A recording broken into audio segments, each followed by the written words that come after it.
আইনশৃঙ্খলা পরিস্থিতির উন্নতি হয়েছে বলে দাবি করেছেন স্বরাষ্ট্র উপদেষ্টা অবসরপ্রাপ্ত লেফটেন্যান্ট জেনারেল মোহাম্মদ জাহাঙ্গীর আলম চৌধুরী।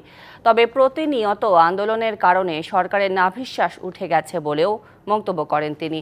আন্তর্জাতিক মাতৃভাষা দিবস সামনে রেখে সচিবালয়ে আইন শৃঙ্খলা সংক্রান্ত উপদেষ্টা কমিটির বৈঠক শেষে সাংবাদিকদের সাথে কথা বলেন উপদেষ্টা। তিনি বলেন, রেল লাইন থেকে আন্দোলনকারীদের জনগণই সরিয়ে দেবে, তবে মানুষের দুর্ভোগ হয় এমন কোনো আন্দোলন না করতে শিক্ষার্থীদের প্রতি আহ্বান জানান তিনি। তিতুমির শিক্ষার্থীদের দাবি যৌক্তিকভাবে গ্রহণযোগ্য নয় বলে জানিয়েছেন শিক্ষা মন্ত্রণালয়ের সিনিয়র সচিব সিদ্দিক জোবায়ের। বিশ্ববিদ্যালয়ের দাবির আন্দোলনে কলেজের বেশিরভাগ শিক্ষার্থী নেই বলেও দাবি করেন শিক্ষা সচিব।